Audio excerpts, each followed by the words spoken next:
and I knew you flew the F-14 Tomcats for 6 years, and then continue because obviously we have 28 years of military service to. Sure. So I deployed to southern Iraq, and we were there in those interwar years in the 90s where we were doing a lot of patrol, a lot of low intensity conflict, a lot of things to just sort of keep the peace, to ensure that uh, Saddam wasn't killing the Kurds in the southern part of the country, and flare-ups in other areas of Southwest Asia were sort of tamped down. We were providing presence, which is what the armed forces do all the time, and you never hear about it. A quarter of men and women in uniform today are deployed somewhere, and they're not actively in combat operations, but they're there to provide a presence. So I was very fortunate to be among those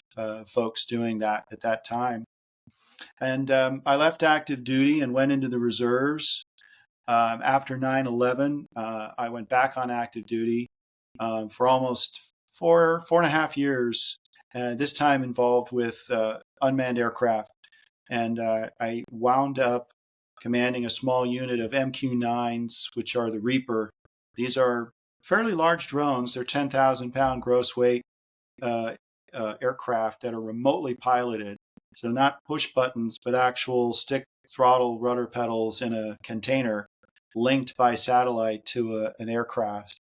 And we were the first group of folks to get those in the Navy.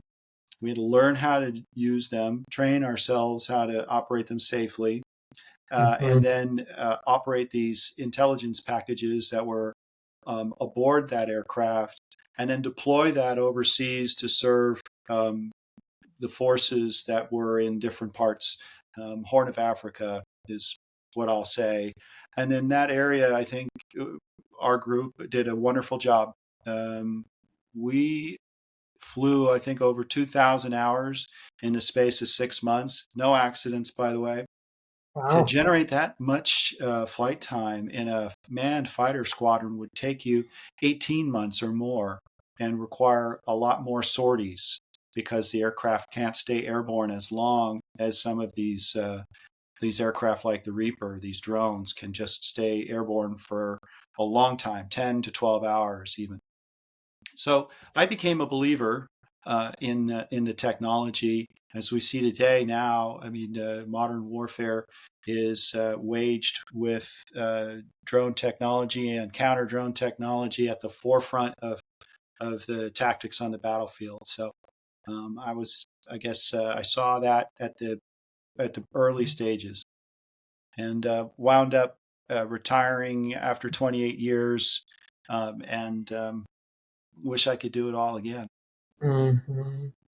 So, in that 28 years of service, what was the highlight of your military career? Well, I gotta say it was flying Tomcats off of aircraft carriers, and being forward deployed, and being involved in supporting the not just air wing operation, but supporting the folks on the ground, folks that were needing air cover on the ground. I think when you first get into this business, uh, for me at least, as a young fighter pilot, you think that everything is for you. This airplane, the plane captain, the aircraft carrier. They're just there to get you, to go fly and do your mission. And you then, as you mature, you quickly discover that you're part of a larger fabric of national security. You're there to represent the average American citizen. You're there to provide that extension of the national will, and that's an important and sacred undertaking that you don't really realize until later on in your career. And we have some wonderful people, men and women today, that are as good or better than in my day, that are going into the military, hugely talented, just wired to be super effective. Their hearts are in the right place. I'm very optimistic about uh, the country, despite what you see every day on social media and places like that. I think the spirit of America is still strong.